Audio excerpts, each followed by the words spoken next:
Ay, Master, morning. Good morning. Dito kayo tayo. Itong, nung ako'y ma-opera dito, Kailan kayo na-opera? October. Ito lang? Last year? Ano pong nangyari? Bakit na-opera? Ito, periapical to eh, paradong ugat. Ba't pinutol? Lason na yung dugo eh. Oo. May ibang komplikasyon. 3 days pag hindi pa na-on, ganito. Okay. Ngayon? Ngayon, di 2 months ako sa hospital, tapos 2 months ako nagpahinga sa bahay. Pagsuot ko na ito ngayon, ito, hindi ko na maidiretso. Hindi mo na maitiretso.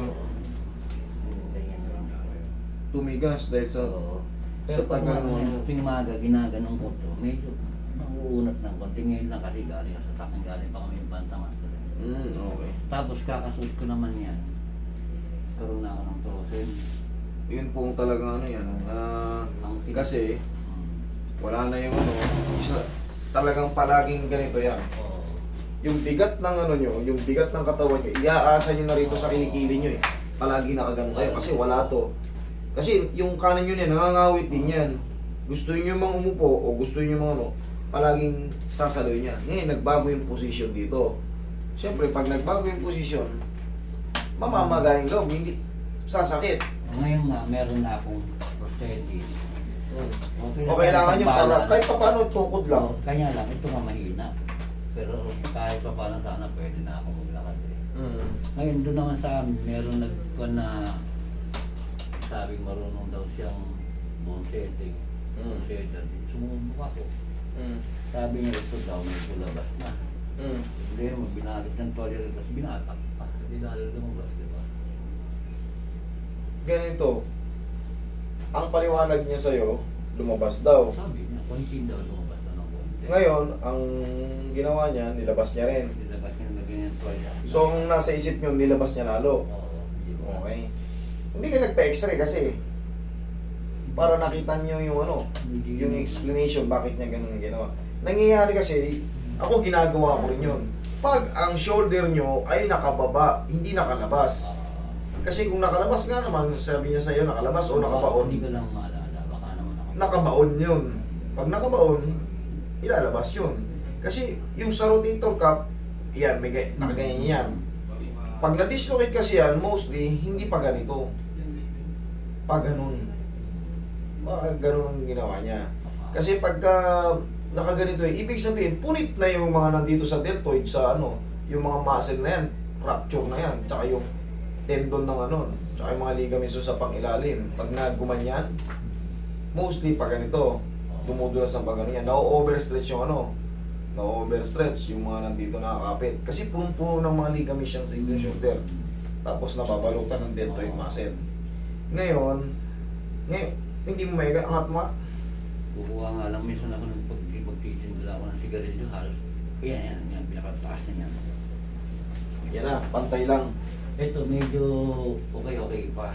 At sa umaga naman, exercise kasi ganun. Usog ka rito. Dito natin malalaman yan kung mababa. Sa lining dito. Ay, good naman eh. Good naman. Tsaka pag mababa itong humerus mo, pag ginanyan ko yan, magwawala ka ng sakit. Kasi nga yung pag natabig yun, tsaka malalaman mo dito, lubog ka agad dyan. Marami nang pupunta yan dito. Pina-arm daw siya. Yung ginagawa naman talaga yun, yung tinatawel dito, yaangat. Ginagawa naman talaga yun. Hindi tayo nakakaintindi, Master. Kasi Sa bagay, pagka kaya ano, akala ko lalong hinila palabas eh. Hindi mo mapapalabas to ng pag-ano, ng disloid. Automatic dudulas yun sa rotator cuff. Papaba. Pero kung yun nga, sinasabi ko, itong humerus na to, bumababa yan, sumisiksik dito sa kilikili. Pero ito naman, frozen shoulder lang to. Ang pinakamahirap lang naman ng frozen shoulder, yung nakapakat, katulad dito. Ang ibig sabihin to, nakabaon. May sugat yung rotator cuff mo. May sugat yan, tsaka yung cartilage ng humerus mo, sira na yan. Ito rin pala parehas lang eh. Oo. Kaliwat kanan. Diabetic ba kayo? Hindi. Yung nga sir, di ko nang tuturin hindi ako diabetes kasi dapat matagal na galing. sa laki ng bakit nagkaroon ng komplikasyon diyan? Bakit Ang nagkaroon sabi ng na, laso sa dugo? hindi ko lang masabi kasi na yung ugat, di banda dito sa baba. Maraming pwedeng cause kasi hindi ko. Ang sabi ng hospital, maaring kasi... Nasaan yung files nyo? Nasa yung banta eh. Ang kwan kasi, mahilig kasi akong pahilot dati. Ang pamasahe. Baka araw kanya yung hindi marunong yung nagmasahe, napisil yung ugat ng buwan. Nagbara. Mahirap mag-speculate Oo kasi nga. wala na, hindi na natin malaman. Wala kayong files. Kahit sana, kahit yung diagnose no, kahit yung mga impression, mabasa natin. Peripical lang po niya eh. Peripical. Verifical po. Yun lang nakalagay sa kwan ko yung doktor. Kulang yun. Kulang. Hindi. Ano yung may sukat ba yan? Kahit may pinutol? Hindi. Nagbara lang ugat? Nung una, di nagbara siya, nagpa-doktor ako. Maraming ang kwan eh. Nung nagpa-doktor ako, bibigay sa akin ng gamot. Nagsugat ng 1 piraso. Kung kailan kayo minom ng gamot, tsaka Oo. nagsugat. Ngayon, nung magsugat, Baka allergy kayo ron. hindi. Naghilom siya, pero 3 buwan na, hindi siya natatanggal yung langib. Hindi pa gumaling kasi naglalangin. May langib siya, pero hindi natatanggal. Miski ibabad ka sa dagat. Hindi natatanggal, nakapix lang yung langib niya. Ngayon, meron akong pinuntang dalawang... Hindi ba mo? Pero resuscitan na. Saan ka? Yung may pinuntahan akong hospital, kung natin sabi ng pangalan na yun, mga sikat din eh. Hindi pala sila pamilyar sa ganun. Ang sabi sa akin ng koordinador, barado na yung ugat mo, dapat ang binigay sa yung gamot, yung pampalagnaw ng dugo para lumusot. Kaya ang binigay sa akin pampalakas ng bomba ng dugo. Hindi lalo ng para. Hindi natin kabisado yung ganung mga gamot eh. Sa medication kasi, dito kasi ang treatment para magano. Tama na may mga massage, pero yung mga deep compress, yung mga deep tissue, yun ang nakaka-damage. Kaya hindi ko ini-educate yung mga hindi ko Kasi sa amin- pinopromote yung sayatsu. Hindi ko pinopromote kahit alam ko. Yung mga deep tissue Sa daliri. ang sakit sa daliri namin, ang sakit pa sa tao. Hindi ko pinopromote yun eh. Napag-aralan ko rin yun. Yung mga sinabi sa'yo, merong diagnose sa'yo ng doktor na kakapamassage mo, baka nadali ron. Kasi merong mga massage sa mga pressing point na malalalim, masakit yun. Meron ang ganon. Eh, mahilig ako nun. Kaya ako, inaano ko lang, tinuturo ko sa inyo, medium, para hindi ganong masakit. Kasi marami nang pupunta sa akin, nagpahilot kami, master. Uminom pa kami ng pain reliever para makatulog eh. Kasi nga, sobrang lakas ng yung ibang kasi, therapist, masunod lang yung tinuro sa school, Oo, yung ganon. bahala na yung pasyente kung mamilipit. Minsan yun ba, kinakahapunan, kinagmagahan, nilaregnat pa eh. Oo. So, di ba?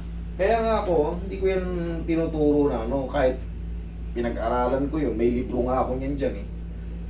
Hindi ko tinuturo, palagi kong tinuturo yung mga soft massage, medium lang.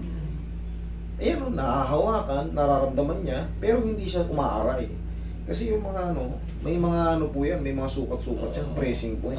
May mga yan. Tamang pisil lang. Oo, ang nangyayari kasi sa ibang estudyante, ay sa ibang teacher ng therapist, medyo high, kumbaga malakas na yung mga ganito Kala nila, makukuha. Siyempre yung estudyante naman, susundin ko ano yung tinuro. Ako, kinontra ko talaga.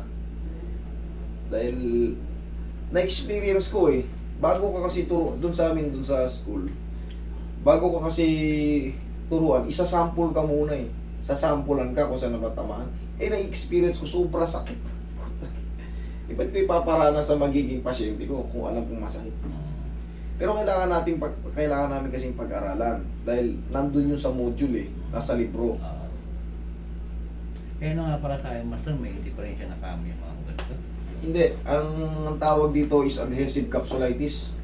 Pag ganyan, may sira na yung mo. Hindi, tumutulak. Kabilaan, tumutulak, Hindi na siya umaatras lang. Dapat hindi. Ang tawag dito nga ay adhesive capsulitis. May sira na yung rotator cuff mo, may sira na yung cartilage ng mo. may sira na yung mga ligaments mo. Tiis lang, medyo masarap to eh. Kabilat kanan pa naman. Kapupwersa siguro, master, kasi medyo gumagawa rin ako kasi stuck yan eh. Naku, paano pa to? Hindi dati nung kanya na profesyon. Siguro kapupwersa kaya nasira yung mga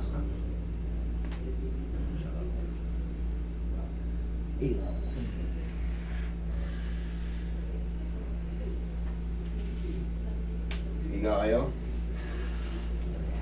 Sige.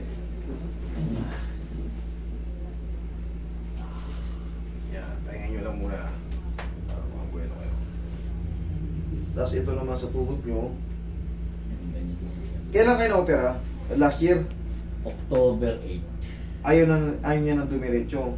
Nung una, dumidiretso pa, kaya hindi ko napapansin na yung nga, nung umokay na ito, bumaba na ako ng kama, nagsaklay na ako. Napansin ko parang baluktot na ayaw na may tuloy. Hindi nyo napapansin sa 2 na 2 buwan kayo ron, tapos 2 buwan kayo nagpagaling. Hindi kayo makabangon eh. Dahil puturo nga. Napapabayaan to, hindi nyo nagagamit eh. Hindi na ilalakad. Siyempre ngayon, itong mga litid mo rito, ayan, itong binat na binat, ayan oh. Parang umurong sila sa tagal ng panahon na hindi naglalakad eh. Kaya kailangan, yung mga ina-advise ko rin, lalo yung mga magpapakas, kung hindi naman, kung ito, kinas nyo, kung hindi naman dama yung sa joint, huwag nyo ibadama yung pa-joint, sa joint. Kasi tumitigas. Marami na pumunta rito. Dito yung sira, dito sa gitna. Dinama yung siko, nakagano, nakasling. Pati ngayon yung siko, pagtanggal nung kas, wala na. Ayaw na. Kaya nga kung talagang dito lang ano, ipilit nyo, dito lang ipakas nyo. Kung dito lang putol sa... Kaya sabi mo nga sa YouTube, Sa radius. napapanood ko eh. Tulad nito, hindi naman siya ano, pero ito, binat na binat ka agad oh. Pag pinilit mong idiretso to, siyempre mapupunit siya. Gagawin natin dito, palalambutin natin. Babalik pa ako nga. Hindi, ang gagawin mo, yan naman lang to. Yan ay Hihimasi-masi mo lang to ng haplos lang ng pagmamahal, hindi mo kaya diinan.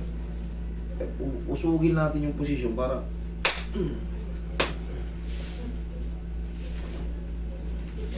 Yan ang hindi ko kaya. inatritis na rin. Tengiroy.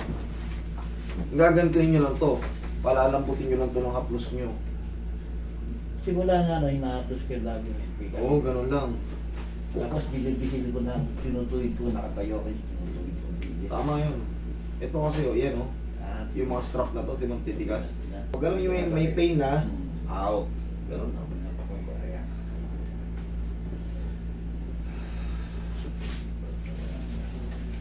Tagilid kayo.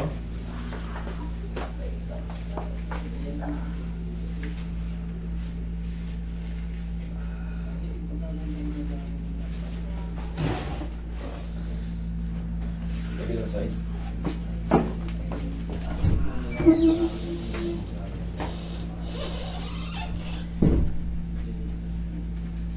Okay, relax lang.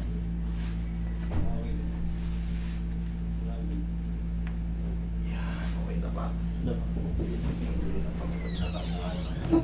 Sige.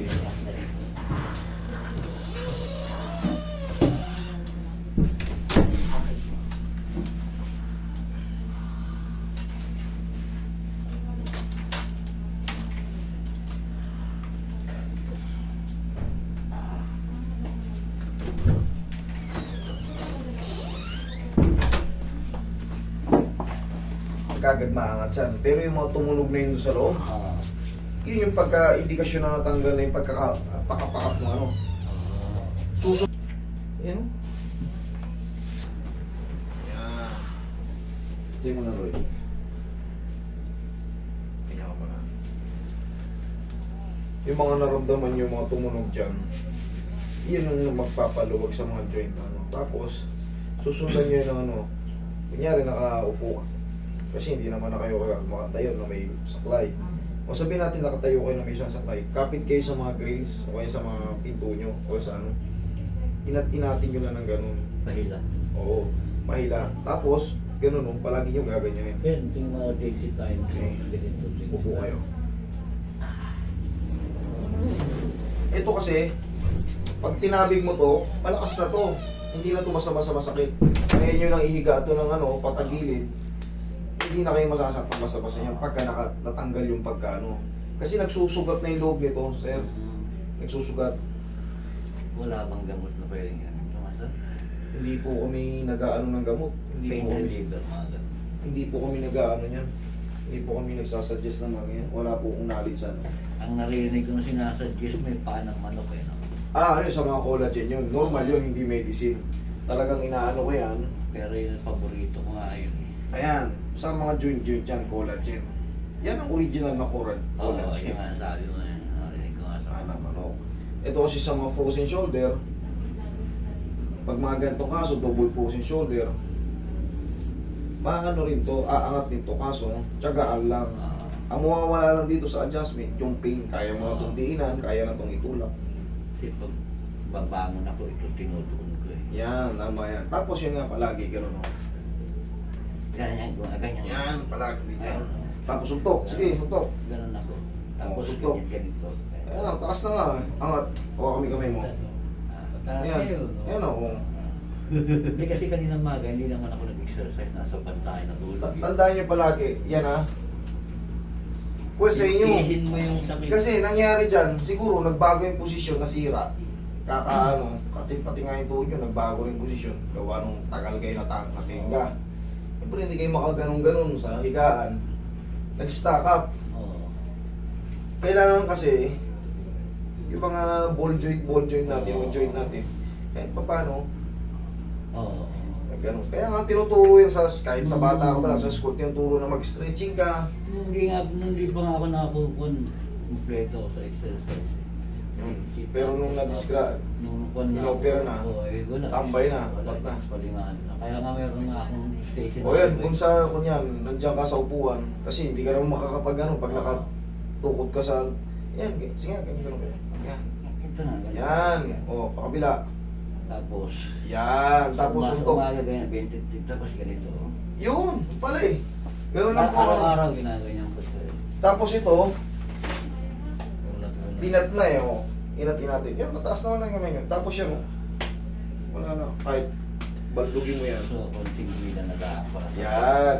Mas maganda kung makakaabot kayo ng baras, matutulungan mo siya, magano ko ng tali. Tali. O kaya kahit nakaupo ka, hindi mo na, may tali dyan, hawak ka sa ano. Kaya, Para mahila lang. oo. Ganon. Tapos yun nga, pinaka-the best talaga. Oo. Round, para maglaro yung humerus mo. Ginaganon ko nga ito eh. Yan, tumataas na nga eh. Taas na nga. Taas na. Oo. Okay? Ito umaga nga ginaganto ko to. Sa una, siyempre masakit pa. Pero Pero pag day by day nga, nasasanay na yung Talagang mabibina ka. araw-araw ginagawa ko dahil baka nga Sige tayo, palakas kayo ha. Hindi na, ano ko na lang sa inyo. Tulong ko na lang din, ibili nyo lang din ng paanang pagkain nyo. Maganda. Alam mo, ang tagal kita nakita eh. Eh, siyempre meron ko pagkatiwala sa mga July na nagbukas ako ng TV sa kasuan. Nung kita nakita, tapos hindi naman ako marunong mag-cellphone. Ito pa nga pinahanap ko. Hanapin mo nga kung saan siya. Amparo daw. Alam mo ba, ang operator ko ng taga rito pa ako dyan sa may tank. Oo, kita nyo daming tao, ang daming pila. Mm. Oo. Kaya hindi ko pwedeng papuntahin kayo lahat. Bakit? May mga nakabook na nung una pa eh. Oo. Di ba? Ala, paano ko yun? Paano? Tatablahin ko yung mga yun. Hindi magagalit sa akin yung mga yun. Yung mga bagong nagbubok, Kaibigan ko. yung mga bagong nagbubok, pagpapasensyahan nyo kung nahihirapan kayo magbook kasi kung makikita nyo araw-araw dito, Diyos ko po, umuan dito. Nakikita nyo naman eh, maraming upload palagi. Siyempre, may limitasyon din yung lakas ko. Siyempre. Kung ano lang kaya sa maghapon. Pag inalaw ko kayong walk-in, hindi na tayo matatapos dito. Katulad nyo, ang layo nyo. Quezon pa kayo. Eh paano kung tablahin ko kayo? Pero hindi ako Sasama loob nyo. Nakakuha naman ako nung last Friday pa tumawag. Nag-text kami. Ayun nga. Kailangan talaga mag-book talaga. Okay? Kaya nga sabi ko, agahan natin. Kasi kwarto nandiyan na kami sa labas. Sige tayo. Pangalan. Kailangan po. Dagdag nyo na lang sa puhunan nyo sa ano. Hindi ganun pa. Hindi na. Idagdag nyo na sa puhunan sa ano. Hindi sayang. Baka di tayo galing. Alam may kasabihan pa. Kayo po, kung ano yung paniniwala nyo. Pero sa akin, ano kayo? Okay lang sa akin. Kumbaga, Salamat, PWD kayo. Master. Yan yan eh. Salamat, Master. Tulong ko na po. Salamat po, tay. Ingat kayo.